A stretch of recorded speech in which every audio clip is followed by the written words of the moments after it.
Have you ever wondered how irrigation control valves work? First, let's take a look at the various parts of a valve.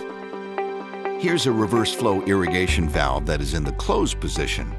The basic elements are the body, including the inlet, the outlet, and the valve seat, the bonnet and bonnet chamber, diaphragm, pilot flow filter, solenoid, and the solenoid dump port.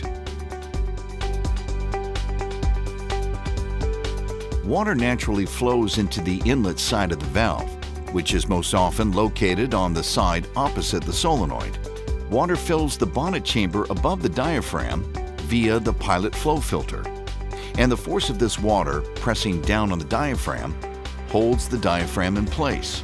Notice that the larger surface area of water on the top side of the diaphragm has more force pressing down to close the valve versus the force on the bottom of the diaphragm pushing up to open the valve. There is also a path for water to fill the solenoid.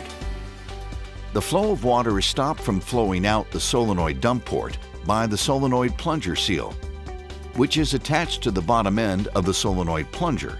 When the irrigation controller sends electricity to the valve solenoid, the solenoid coil becomes an electromagnet, pulling the plunger up into the solenoid, which allows the water in the solenoid and bonnet chamber to flow into the outlet of the valve. This lower pressure above the diaphragm allows the high inlet water pressure to push the diaphragm up, which allows water to flow through the valve. Once the flow of electricity to the solenoid stops, the plunger drops inside the solenoid, and the water stops flowing in the solenoid dump port. Eventually, the bonnet chamber water pressure becomes high enough to offset the water pressure below the diaphragm, and the valve closes.